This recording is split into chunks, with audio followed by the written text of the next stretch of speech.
रात के यही कोई 9:30 बज रहे थे, लेकिन अक्षरा जिस रास्ते पर चल रही थी वो बिल्कुल सुनसान था। बीच बीच में कुत्ते के भौंकने की आवाज आ रही थी।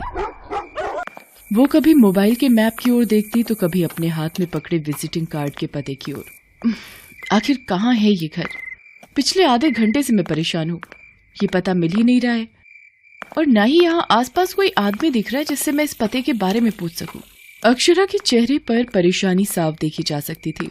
तभी उसके मोबाइल की घंटी बजी। उसने कॉल करने वाले का नाम देखा तो वो नहीं दिख रहा था। वो कॉल एक अननोन नंबर से था। उसने फोन उठाया तो दूसरी ओर से आवाज आई। हेलो अक्षरा। कौन? अरे मैं चांद कुमार। ओह सॉरी सर, आपका ये नंबर सेव नहीं है ना? सर मैंने आपके उस नंबर पर बहुत ट्राई किया लेकिन वो स्विच ऑफ आ रहा था। सर मैं बहुत परेशान हो गई हूँ। ये इलाका मेरे लिए बिल्कुल नया है। मैं आपके दिए पते पर नहीं पहुंच पा रही हूँ। ओहो कोई नहीं, तुम अपनी लोकेशन बताओ, मैं तुमको लेने आ रहा हूँ। अक्षरा ने चांद कुमार को अपनी लोकेशन बताई। चांद कुमार उसे लेकर अपने घर पहुंचा। अक्षरा को वो घर बहुत ही अजीब लग रहा था। उसे ये भी लग रहा था चांद कुमार जैसा बड़ा डायरेक्टर ऐसी थर्ड क्लास जगह पर उसे क्यों बुलाया। सर कुछ अजीब नहीं है ये जगह? अजीब तो है, लेकिन कितनों की किस्मत मैंने इसी घर से बनाई है। आज तुम भी उन लोगों में शामिल हो जाओगी। उसके बाद चांद कुमार ने अक्षरा को वहीं सोफे पर बैठने के लिए कहा और खुद किचन में गए और वहां से पीने के लिए कोल्ड ड्रिंक्स और खाने का स्नैक्स लेकर उसके पास आए। अरे सर आपने क्यों तकलीफ की? इसमें तकलीफ की क्या बात है? वैसे भी आज यहाँ का नौकर छुट्टी पर है तो ये सब तो मुझे ही करना होगा। वैसे आई लव डूइंग दिस।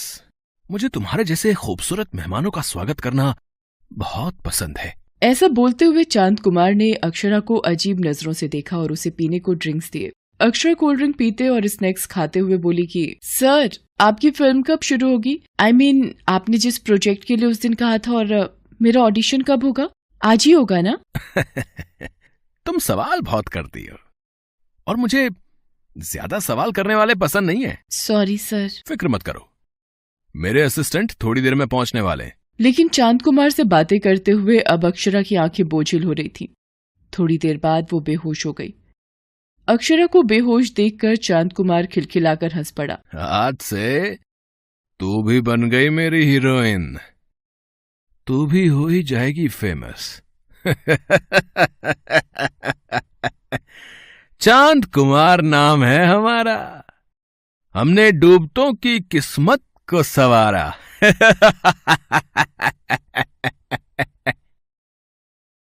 चांद कुमार एक बार फिर से अपने मंसूबे में कामयाब हो गया था।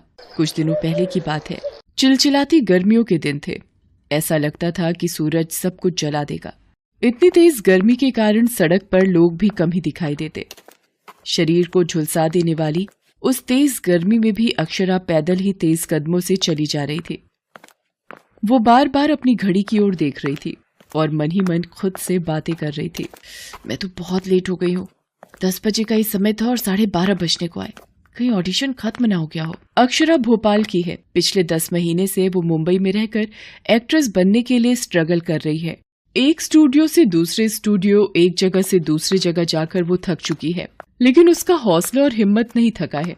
तभी तो कई सारे रिजेक्शन के बावजूद भी उसे उम्मीद है कि उसकी किस्मत का सितारा एक दिन मुंबई शहर में जरूर चमकेगा। यही सब सोचते वो विराटन स्टूडियो पहुंची, जहां पर नई फिल्म के लिए ऑडिशन चल रहे थे। ओह माय गॉड, इतनी भीड़! मुझे तो लग रहा था कि मैं लेट हो गई हूँ, लेकिन भीड़ देखकर लगता है कि शाम के पहले मेरी बारी नहीं आएगी। कोई नहीं, शाम को आए चाहे रात को, ऑडिशन तो देना ही है। अक्षरा दिखने में बहुत सुंदर है, एक्टिंग भी अच्छी करती है। उसके पिता नहीं चाहते थे कि वो फिल्म लाइन में जाए, लेकिन उसने तो जिद ही पकड़ ली। कुछ महीने पहले की बात है। अरे बेटा, तुम समझती क्यों नहीं? फिल्म लाइन अच्छे लोगों के लिए नहीं है। तो क्या इतने बड़े बड़े जो स्टार हैं, जिनके पास दौलत है, शोहरत है, करोड़ों फैन हैं जिनके, वो सब बुरे लोग हैं? अक्षरा को फिल्म लाइन से प्यार था। उसे हीरोइन बनकर अपने पिता और अपने शहर का नाम रोशन करना था। पिता के लाख समझाने के बाद भी वो अपने पिता को बिना बताए मुंबई के लिए निकल गई। मुंबई में उसकी दोस्त अंजलि रहती थी। वो उसी के साथ रहने लगी। अंजलि एक मल्टीनेशनल कंपनी में मैनेजर थी। पुराने पलों को याद करते हुए अक्षरा अपनी बारी आने का इंतजार करने लगी। शाम को 6 बजे उसके ऑडिशन की बारी आई। डायलॉग तो उसे पहले ही मिल गया था। इतनी देर में वो उसे याद भी कर चुकी थी। अंदर स्टूडियो में डायरेक्टर चांद कुमार अपने 2 असिस्टेंट के साथ ऑडिशन ले रहे थे। वो अंदर गई। अक्षरा, तैयार हो तुम? जी सर। डायलॉग याद है ना? जी। ठीक है, roll, camera, start, sound, action. Akshara ने ऑडिशन दे दिया। वो थोड़ा बोल्ड सीन था। अक्षरा उसे करते हुए थोड़ी घबराई सी थी, लेकिन डायरेक्टर के हाव भाव से वो समझ गई कि वो खुश नहीं है। क्या है ये? क्या है? आखिर तुम यंगस्टर्स को हो क्या गया है? ऐसे परफॉर्म करोगी तो कभी सक्सेसफुल नहीं बन पाओगी। सॉरी सर, एक बार फिर से दूं ऑडिशन? सर के पास इतना टाइम नहीं है, चलो जाओ, दूसरों को भी तो चांस मिलना चाहिए। अक्षरा ये मौका खोना नहीं चाहती थी। उसने फिर से चांद कुमार से रिक्वेस्ट किया। उसके बार बार के रिक्वेस्ट से चांद कुमार पिघल गया। वो उसके पास आया और बोला, देखो अक्षरा, तुम बहुत ही सुंदर हो देखने में, डायलॉग डिलीवरी भी ठीक है, लेकिन इमोशन नहीं आ रहे हैं। और तुम्हें तो पता है ना कि बिना इमोशन के सब जीरो है। एक मौका और दे दीजिए ना। शायद मैं नर्वस हो गई थी इसलिए 100% नहीं दे पाई। देखो, ऐसा है कि सुबह से शाम तक ऑडिशन ले लेकर मैं थक गया हूँ, इसलिए एक काम करो, तुम कल आ जाओ, लेकिन कल यहाँ नहीं आना है। उसके बाद चांद कुमार ने अपनी जेब से कार्ड निकाला और उसे देते हुए कहा, कल इस पते पर तुम आ जाओ। सब ठीक रहा तो मेरे अगले प्रोजेक्ट की हीरोइन तुम ही होगी। अक्षरा को चांद कुमार की असलियत के बारे में पता नहीं था। उसने ना जाने कितनी लड़कियों का जीवन फिल्मों में काम दिलाने के नाम पर बर्बाद किया था। वो फिल्में तो बनाता था, लेकिन वो फिल्में सभ्य समाज के देखने लायक नहीं थी। अगली सुबह जब अक्षरा की नींद खुली तो उसे एहसास हो रहा था कि उसके साथ कुछ बुरा हो चुका है। उसने आसपास चांद कुमार को ढूंढने की कोशिश की, लेकिन वो तो वहाँ था ही नहीं। हाँ, उसके बगल में 50,000 रुपए का एक चेक और एक चिट्ठी रखी थी। अक्षरा उसे पढ़ने लगी। Welcome to our industry Akshara. हमारी इंडस्ट्री को गंदा कहा जाता है, लेकिन सच कहूं तो इससे साफ तो कोई इंडस्ट्री है ही नहीं। बस थोड़ा सा समझौता ही तो करना पड़ता है, और थोड़े से बोल्ड सीन। इस बार वो सीन बेहोशी की हालत में करवाए। आशा है अगली फिल्म में तुम होश में वो सीन करोगी। अक्षरा, एक बात और, ये जो घर है वो सिर्फ एक दिन के लिए मैंने किराए पर लिया था। ये मेरा घर नहीं है, इसलिए तुम जल्दी से वहां से निकल जाना। और हां, तुम्हारे पास मैंने 50,000 का चेक भी छोड़ा है। ये तुम्हारी पहली कमाई का चेक है, और अभी ऐसे न जाने कितने चेक तुम्हारा इंतजार कर रहे हैं।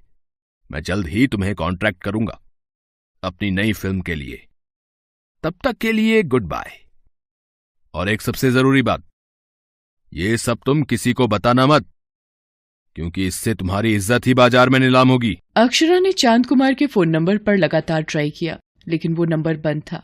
अक्षरा के पैर कांप रहे थे, उसका हलक सूख रहा था। लेकिन घर पहुंचते ही उसकी दोस्त अंजलि ने उसे एक और शॉकिंग न्यूज दी, जिसे सुनकर वो रोने लगी।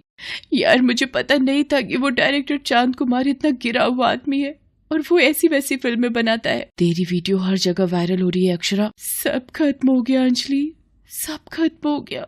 मेरे सारे सपने, मेरी मेहनत, मेरी तपस्या, सब उस चांद कुमार ने बर्बाद कर दिए। लेकिन मैं उसे छोड़ूंगी नहीं। पागल है क्या? क्या करेगी उसका? चांद कुमार बड़ा नाम है, उसकी बड़ी पहचान है हर जगह। तुम उसका कुछ नहीं बिगाड़ पाओगी। नहीं अक्षरा, कानून के आगे कोई बड़ा या छोटा नहीं होता। और वैसे भी अगर आज मैं चुप बैठ गई तो कल कोई और अक्षरा उसकी शिकार होगी, जो मैं नहीं होने दूंगी। अक्षरा अंजलि को लेकर पुलिस थाने गई। उसने इंस्पेक्टर राघवन को सारी बातें बताई। राघवन बहुत ही ईमानदार पुलिस अफसर था। उसने अपने सीनियर से ये बात बताई और उनसे परमिशन लेकर उसकी गिरफ्तारी का वारंट निकलवा दिया। थोड़ी देर बाद तो ये खबर पूरे शहर में फैल गई कि चांद कुमार एक बदमाश और अय्याश किस्म का डायरेक्टर है, जो लड़कियों के सम्मान का सौदा करता है। इस लड़की ने तो सारा गुड़ गोबर कर दिया। मुझे नहीं पता था कि ये इस तरह जाकर सब बक देगी। बरसों से मैंने जो इज्जत कमाई थी, इसने नीलाम कर दिया।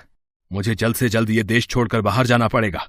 मुझे इसी समय एयरपोर्ट निकलना होगा। चांद कुमार देश छोड़ने की फिराक में था, लेकिन पुलिस को उसके इरादों का पता था। तभी तो उन्होंने एयरपोर्ट पर मजबूत घेराबंदी की हुई थी। चांद कुमार एयरपोर्ट से पकड़ा गया। पुलिस ने उसे जेल भेज दिया। अक्षरा ने चांद कुमार जैसे डायरेक्टर को जेल भिजवाकर फिल्म इंडस्ट्री में तहलका मचा दिया। सभी उसके साहस की तारीफ करने लगे। हालांकि अक्षरा अब भी स्ट्रगल कर रही है, लेकिन उसको लगता है कि एक दिन उसका सितारा जरूर चमकेगा।